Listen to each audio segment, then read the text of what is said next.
I'm 26 now. When I was a freshman in college, this older woman and I hooked up and she got pregnant. There was a lot of drama. My son Matthew was born and her crazy family wanted to adopt him, but my dad ended up being the one who legally adopted him. My parents, who have been divorced for 20 years, told me that they'd rather I go back to college and establish myself so I could be the father I needed to be for Matthew. I was still a kid myself. I wasn't there every day, but now I'm about to get married and my fiancée loves Matthew as much as I do. We both make good money and just bought a house. Over the years, my dad has started to treat me like I'm just Matthew's older brother. He's a young child and I'm actually a responsible adult. Basically, I want Matthew to start living with me and I'll take charge of him. My dad is being an idiot now, even going as far as to tell me that I need permission from him to spend time with my son. He's my son regardless of what paperwork my parents made me sign. A lot of things bother me about how my dad is taking care of my son, and my mom sides with him every time. I would do things very differently. I reminded them that my goal was to take him back, and my dad said, "That's not gonna happen." I reminded him that he is not his dad and never will be. Then I told him that I didn't even agree with how he was running things and I could do better. Why should I ask my dad's permission to take my kid out with my girlfriend who will be his stepmom when my 19-year-old brother takes him to the beach without asking? I also should have a say in things like school and medical stuff. I'm not a teenager anymore. I know my parents had helped raise my son that I had when I was younger. Now that I'm older and ready to be a dad, both are making it difficult. So, am I the idiot for reminding my dad he's not my son's dad? Edit, my dad is 56, he'll be in his 60s when Matthew is a middle schooler. You are the idiot, your parents adopted him. Legally that makes them parents. Plus he's a young child. He has a home and a stable life. You don't get to throw that into chaos just because you feel ready now. What you want doesn't matter at all. What matters is the best interest of the child, and you've given no reasons why this child's best interest is to leave the only home he's known and the parents who have cared for him and live with you. Your dad isn't a babysitter. He isn't taking care of your child, he's raising your child, and your child is likely bonded with him, a bond that could lay a powerful foundation for the future academic achievement of your son, as well as his emotional and financial health and prosperity as an adult. Your story is all about what you and your fiancé want and says nothing about what your son wants. OP, you need to be reminded that your dad adopted Matthew. He is Matthew's dad. He's been Matthew's dad for many years. If there was a temporary custody arrangement in place saying that when you reach a certain age, you'll take over parental responsibility again, then I'll change my ruling. But you said your dad adopted him, making your dad his dad. You don't get to change your mind a few years in because it's now convenient. Oh, and your statement about maybe I wasn't there every day, combined with the fact that your interest in being a dad started because your fiancé liked the idea, doesn't sound like a ringing endorsement. Your story implies you were forced to let your parents adopt, but also that you didn't really care about being a parent until so many years had passed. You were a legal adult when you consented to the adoption. Maybe show some appreciation. How many young moms have been told, you were old enough to make it, you're old enough to raise it, and had to put all life plans on hold because they got pregnant? Instead, OP got to walk away basically scot-free from an irresponsible pregnancy and is now whining and complaining about not being able to treat his legal brother like a new puppy to please his fiancée. Grow up, OP. Your chronological age isn't everything. Emotional maturity means a lot. My daughter is autistic and has a support dog. He's an Anatolian Shepherd, so a big scary dog. He was initially supposed to be a livestock guardian for my dad, but when I took my daughter to meet him, they kinda bonded. We ended up with him a few weeks later due to him being generally bad at his job, and he now works to support my daughter, and she absolutely loves him. This is all to say we have a very big dog who looks very mean sometimes. He's sweet as anything though. My cousin's girlfriend is terrified of dogs. The first time she saw him, she refused to come into the house. We have a pretty big house, so family meals are usually held at mine. This is obviously posing an issue, as his girlfriend won't come into my house because of the dog. We've crated him for very short periods so she can come in, but she's clearly very uncomfortable, and my daughter gets very nervous around new people without him present. I've explained that there isn't any compromise to make, and my cousin is quite annoyed, asking why we couldn't just leave the dog home and eat elsewhere. Honestly, I wouldn't mind, as I could just leave my daughter with her mom, but no one else wants to cook, lol. In my opinion, if he wants to reinforce family bonding so much, he should offer to cook. Anyway, it's a serious issue right now and causing arguments within the family. It all came to a head last night when they dropped off my dad, and he's staying for Christmas. Anyway, my cousin started yelling and asked me why I hated his girlfriend so much I couldn't accommodate her. I told him his girlfriend's fears weren't as important to me as my daughter's comfort. My dad ended up cooling it down and essentially called me an idiot. She can't control her fears and all that.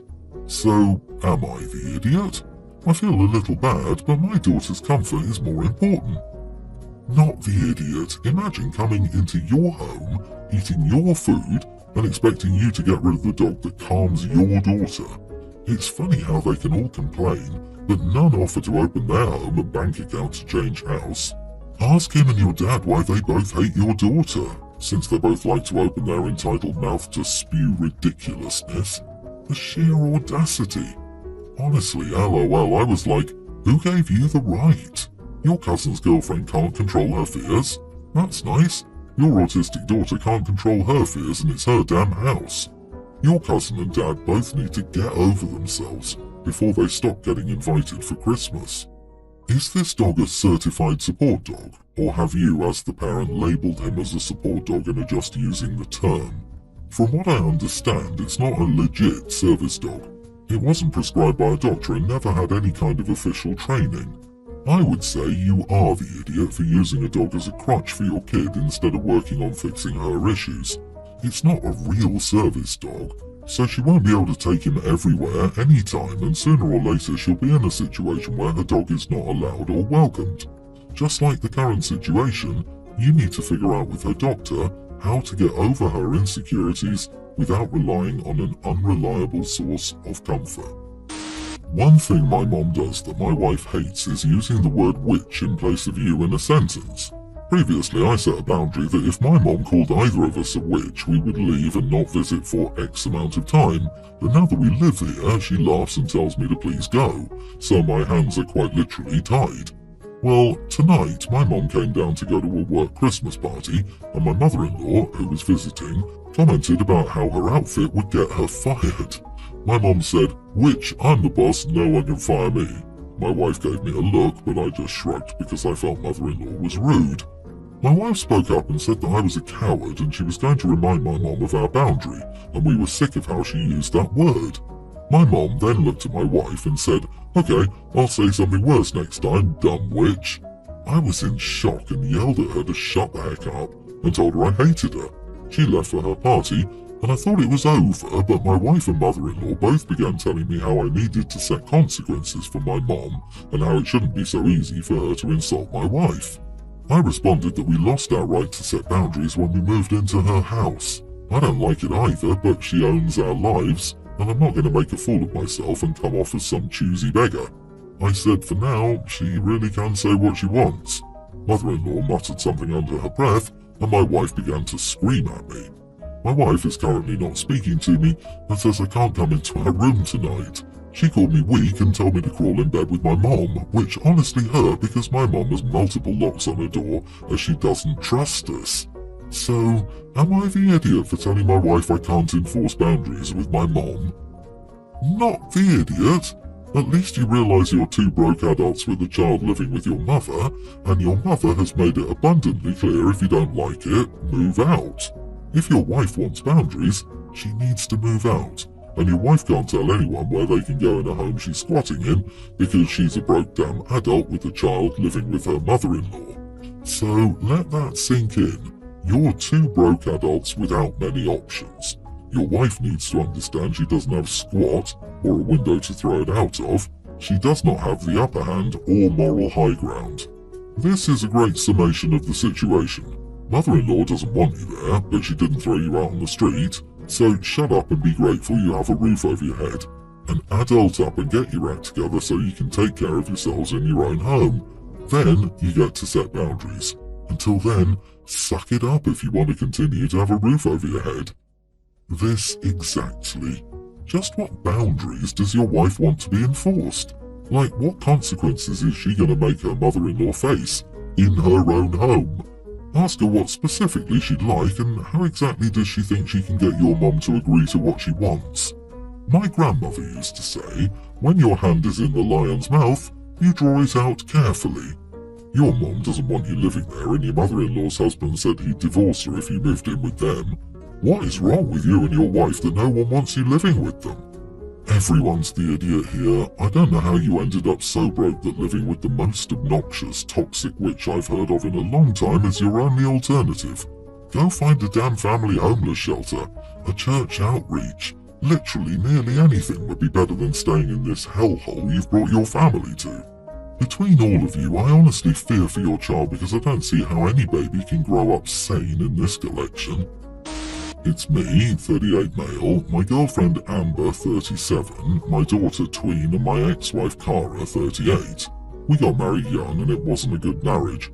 Cara was traditionally attractive, and after we married she acted like she settled and never stopped anyone from suggesting she was better looking.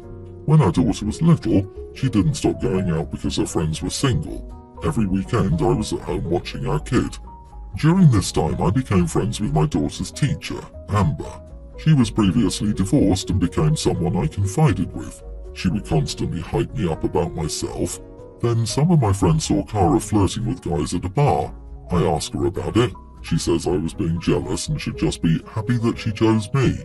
That was the final straw and we divorced 7 years ago. After we divorced, Amber and I became very close friends. Cara's convinced that Amber broke up our marriage, even though I've said countless times she never once told me to do that. Amber and I didn't start dating until 4 years after my divorce. We were just good friends, and then, eventually, everything clicked 4 years later, and multiple partners in between. So now to my ex-wife issues. So Amber and my daughter have formed a very close friendship. Amber was Aunt Amber for 3 years when my daughter was young, so lots of Christmas and birthday gifts. She helped me with some of the girl dad things I didn't know how to do. Now we've been dating for 4 years, so she's known Amber for a total of 7 years. Amber's sister is getting married and has asked my daughter to be a bridesmaid.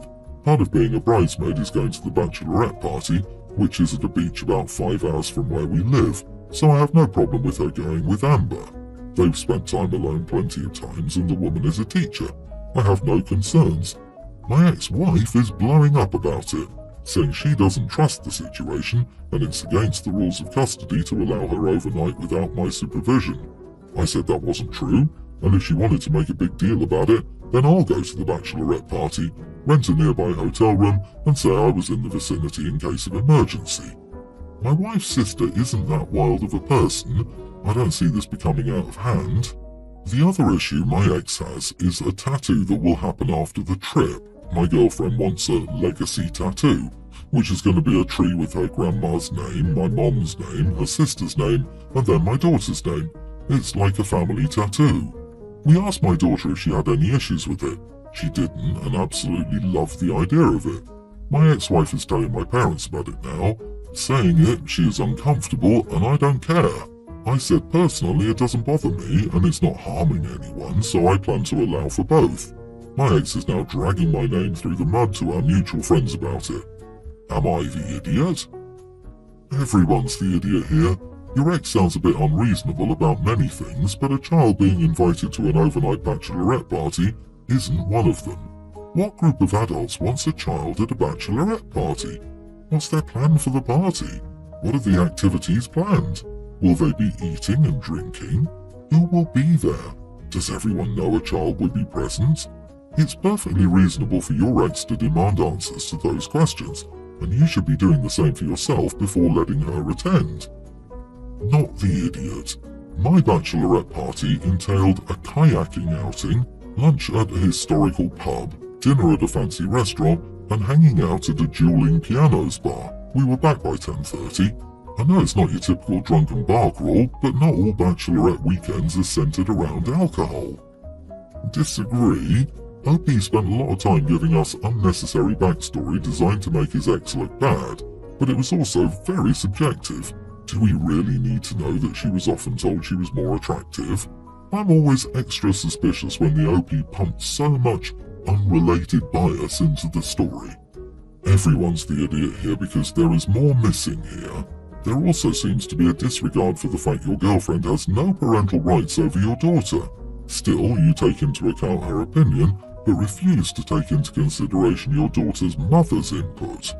The tattoo is weird as heck. Your girlfriend is just a girlfriend. She isn't even a step-parent. Your daughter does not have a branch on her family tree.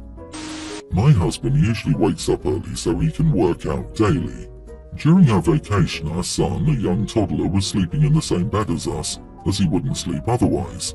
Every single time my husband got up to exercise, it would wake our son up, which meant I had to wake up at 5 a.m. too.